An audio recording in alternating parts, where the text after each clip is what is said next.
Finally, after 6 months, I am finishing my last stitch. And there it is, my last stitch. Ta-da! So all of the colors are filled in this piece. It's just the outlines that are not quite done yet, and it has taken me 6 months to get to this point. Alright, so now if you want to see the back of it, the back of it looks like this. It looks quite messy, but that is alright because this is not what you're going to be seeing when you frame it and hang it onto the wall. This is how I usually end up my stitches. So after the thread has gone through, I usually just tie a couple knots, not really knots, but I kind of loop it twice onto any, it doesn't really matter where you kind of loop the thread, just so that it doesn't unravel. So you kind of want to do it like twice, 2 or 3 times is sufficient. Yeah, there you go. And then from here, just cut it. Cut it like, I can cut it like just less than a centimeter, half a centimeter, and then you're good.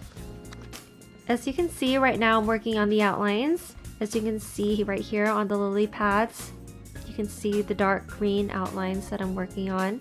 I need one more right here. And on this pattern, this is where I am.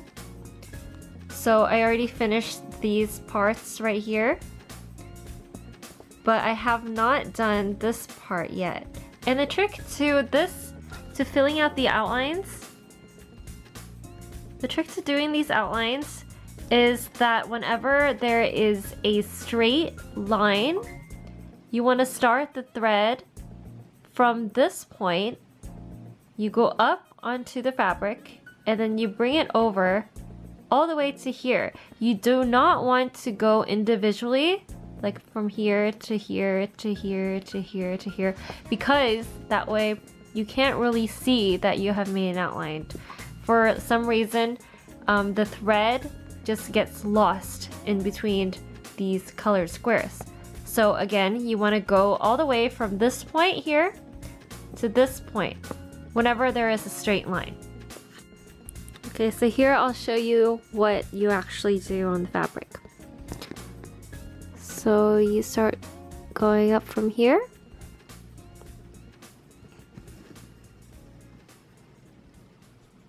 Then you make that diagonal stitch to here.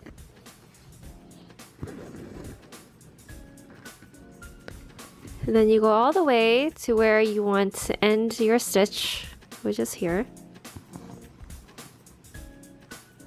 And you go all across the 4 squares according to the pattern.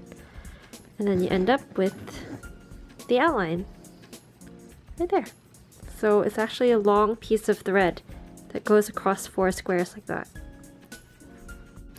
One thing that I often encounter in cross stitching are these little pesky knots, and they're actually really easy to get rid of. So all you do is you can stick your needle through the loop,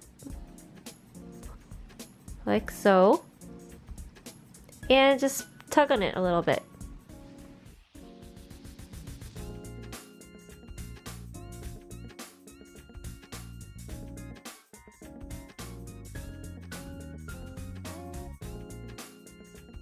Now I'm officially done with my cross stitch after 6 months, and it looks like this.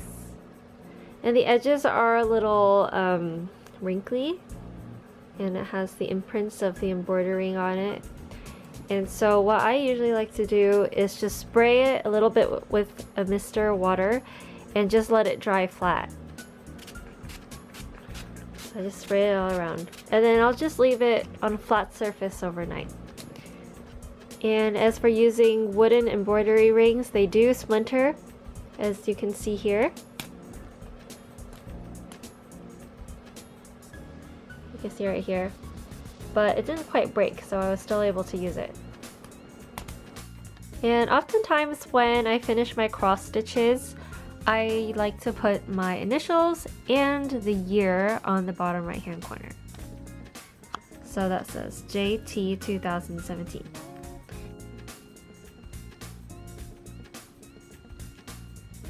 And yeah, this is what it looks like.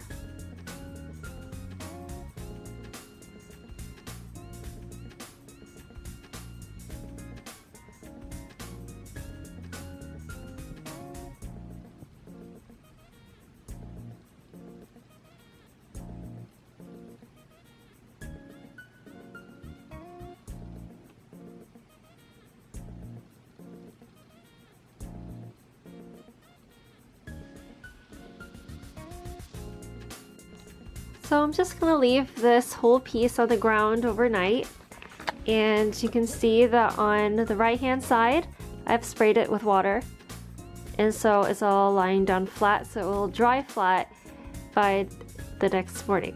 And over here you can see that the fabric is curled up because there is no water on it. So hopefully by tomorrow everything will be flat, at least the edges are. So after it dries, I'm probably just going to frame it and place it on the wall as wall decor. And here are my leftover threads from the kit. There's still a lot.